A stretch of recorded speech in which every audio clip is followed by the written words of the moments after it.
Hello guys, ഇന്ന് നമ്മൾ പോകുന്നത് ട്രിവാൻഡ്രം സൂയിലേക്കാണ്. അപ്പം ഇതാണ് അതിൻ്റെ എൻട്രി. ഞാനവിടെ ടിക്കറ്റ് എടുത്തിട്ട് ഇങ്ങനെ നിൽക്കുമായിരുന്നു. അപ്പോൾ അവിടെ പ്ലാസ്റ്റിക് ബോട്ടിലൊന്നും കൊണ്ടുപോകാൻ പറ്റില്ല എന്ന് പറഞ്ഞു. അപ്പോൾ ബാഗ് എൻ്റെ അപ്പുറത്തെ സൈഡിൽ വെക്കാൻ വേണ്ടിയിട്ട് എവിടെയാണെന്നൊക്കെ ഞാൻ പോയി ഇങ്ങനെ നോക്കുകയാണ്. എന്താണ് ഇതാണ്. അപ്പോൾ അതിൻ്റെ വ്യൂ, ആ സൂവിൻ്റെ ഉള്ളിലേക്ക് പോകുന്ന വ്യൂ ആണിത് കേട്ടോ. അപ്പുറത്തെ സൈഡിൽ കൂടിയാണ് പോകുന്നത്. അപ്പോഴേക്കും ഞാൻ ബാഗെല്ലാം വെച്ച് മെല്ലെ ഉള്ളിൽ കയറി. ആദ്യം തന്നെ കണ്ടത് ഒരു വലിയ ഗൗറിനെയാണ്, ഇന്ത്യൻ വൈൽഡ് ഗൗർ. അപ്പോൾ ഇതിന് പലവരും ബൈസെന്നും പിന്നെ കാട്ടുപോത്തെന്നും അങ്ങനെയൊക്കെ പറയും. പക്ഷെ അതല്ല, ഇത് ഗൗർ, വൈൽഡ് ഗൗറാണത്. ഇത് പിന്നെ ലോങ് ടൈം മെക്കാക്കോൻ്റെ ഇതാണ്.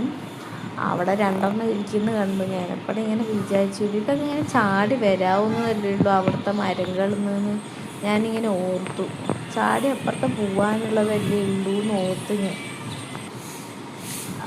പിന്നെ ഇത് വേറൊരു കുരങ്ങാണ്. അതിൻ്റെ പേര് സംതിങ് എന്തോ ഒരു മെക്കാക്കാണ്. അപ്പം അത് ബേക്കിൽ നിന്ന് പോസ്റ്റ് ചെയ്തുകൊണ്ടിരിക്കുകയാണ്. ഞാൻ പിന്നെ എടുത്തു. അതുകൊണ്ട് പിന്നെ അങ്ങനെ അപ്പോൾ അതിനെയും കണ്ട് അവസാനം ഇങ്ങനെ പോകുമ്പം യമു ആണോ അത്?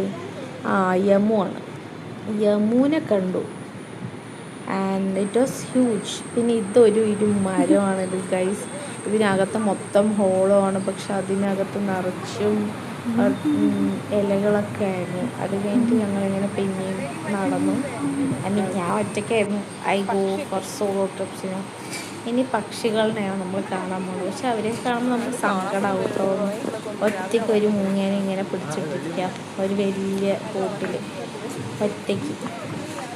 നമുക്ക് അതെല്ലാം കാണുമ്പോൾ സങ്കടമാവും. പിന്നെ 2 വൾച്ചേഴ്സുണ്ട്. കുറച്ച് വൾച്ചേഴ്സൊക്കെ ഉണ്ടായിരുന്നു. ഇൻഫാക്ട് വൾച്ചറിനെ കുറിച്ച് എനിക്കറിയില്ല. ഇത് ചത്ത സാധനങ്ങളിനെയാണ് കഴിക്കുക, അല്ലാണ്ട് അതിന് സ്വന്തമായിട്ട് കൊന്ന് തിന്നാനുള്ള ശേഷിയോ അല്ലെങ്കിൽ അങ്ങനത്തെ ഉള്ള കപ്പാസിറ്റി ഒന്നും അതിനകത്തില്ല. അതിൻ്റെ സ്പെസിഫിക്കേഷൻസാണ് ഇവിടെ എഴുതിയിരിക്കുന്നത്. പിന്നെ ഇവിടെ വീണ്ടും ഒരു വൾച്ചർ ഇരിക്കുന്നുണ്ട്. അതൊരു കുഞ്ഞായിരുന്നു കേട്ടോ, അതൊരു കുഞ്ഞായിരുന്നു. അത് ആ സൈഡിൽ പോയപ്പം ഞാൻ നോക്കുമ്പം അത് അവിടെ നിന്ന് മാറുന്നേ ഇല്ല. അപ്പോൾ ഞാൻ കുറച്ച് അടുത്തുനിന്നൊക്കെ ഫോട്ടോ എടുക്കാനെല്ലാം നോക്കി. പിന്നെ അവിടെ ഒരു പരുന്ത് ഇരിക്കുന്നുണ്ട്, ഒരു കൃഷ്ണപ്പരുന്തെന്നൊക്കെ പറയാം.